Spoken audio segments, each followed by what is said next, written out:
د ټولنیزو مرستندویه بنسټونو د نړیوال فدراسیون او افغانستان د مرستندویه بنسټونو د مسؤلینو ترمنځ د ګډو همکاریو یو هوکړلیک لاسلیک شو چې له مخې به یې د سړک په سر د ماشومانو د کارونو مخنیوی وشي او د ډول ماشومانو د اقتصادي او ټولنیزو ستونزو د حل نورې بدیلې لارې به ورته پیدا شي.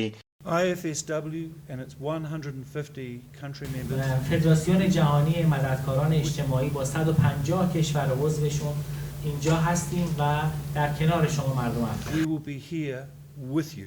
یو نړیوال فدراسیون راځي او موږ سره د ټولنیزو کارمندانو یا د ټولنیز اجتماعي کارمندانو په اړه د همکارۍ ډاډ راکړي.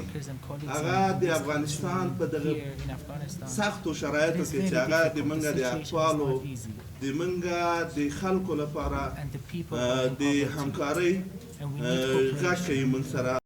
د ټولنیزو مرستندویه بنسټونو استازي وایي چې د بېوزلو ماشومانو سره به د مرستو ځانګړي پروګرامونه پلي کړي.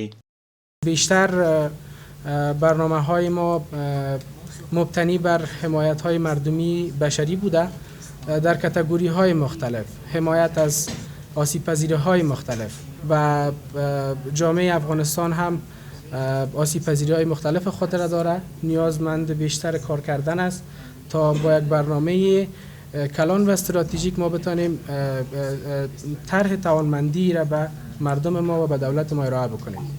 د کار او ټولنیزو چارو وزارت استازو د ډول پروګرامونو سره د هر ډول همکارۍ او ملاتړ ژمنه وکړه. ویل چې د بېوزلو او یتیمو ماشومانو د ښې پالنې او حرفوي زده کړو په برخه کې به د هیواد په کچه بېلابېل پروګرامونه پلي کړي.